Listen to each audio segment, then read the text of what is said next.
sure. I mean, we even argued in this book that we wrote 20 years ago, my co-writer Jan Söderqvist and I, our first book, The Netocrats, is essentially kind of a Marxist class analysis of the forthcoming digital age and the digital society. And we're essentially saying is that this is such a major shift. This really constitutes one of the four biggest revolutions in human history. The three previous ones were when we learned how to talk and memorize. The second one was when we learned how to write and thereby store information outside of our own brains. The third revolution was when we invented mass media, starting with the printing press in 1450, and then made the capacity to read and write and count widely available for human beings. All these three revolutions in the past have created entire new societies with entire new class structures, simply because they reward a whole new set of talents compared to the previous paradigm. And we believe the internet is going to do the same thing. This is essentially a new technology that started popping up about 30 years ago that connects every human being on the planet with each other, and also connects us human beings with hundreds of billions of things into incredible data flows and information flows. And whoever can understand these flows the best and sort of tame them and use them will obviously rule the world. So what is done, first of all, is that it created a very flat structure, which is what the internet is today. So it's 8 billion people. We're all operating on the same level. It doesn't cost us anything to join the internet.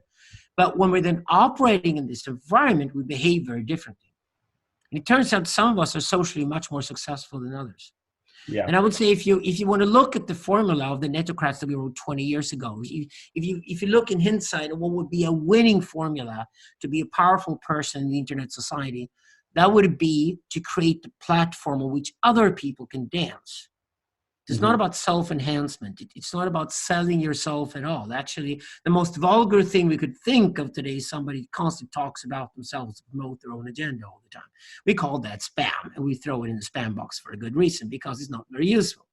What we're discovering, though, is that people who have a tribal mindset, and you create subcultures online, where we can share interests with others and create a strong sense of community with people who share our own interests.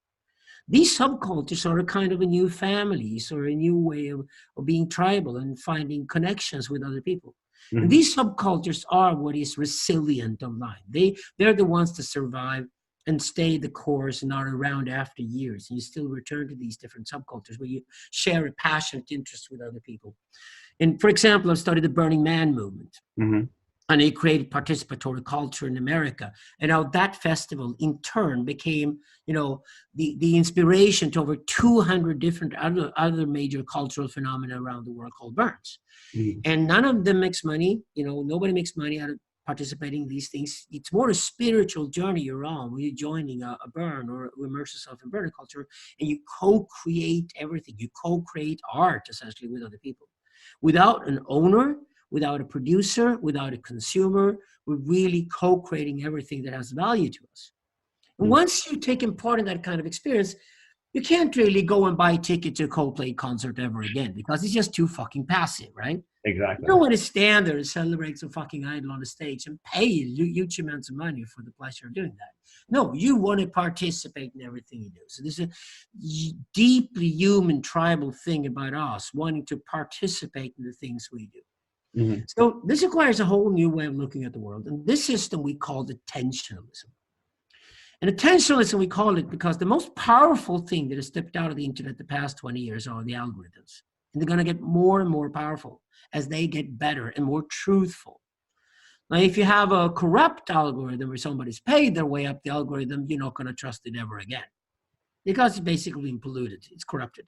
But if you got a pure algorithm that basically just measures people's online behavior, where do they go? How long do they stay? Are they passionate about the experience? Do they return again?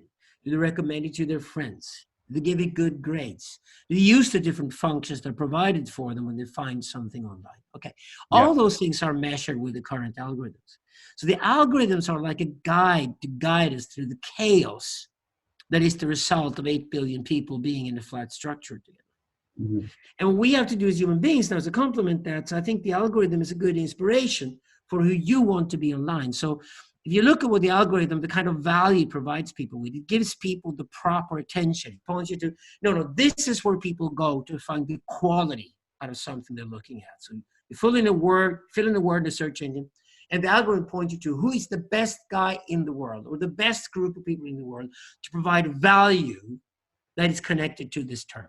So with that, like, I'm noticing a lot more, especially on places like Twitter, which have always kind of been like my safe haven. Now there's a lot more promoted tweets and people who are trying to like jump to the top of the queue with like, I guess with capital. So can you like speak to that? Because it seems like people are. It's boring and it's gonna kill them. Okay.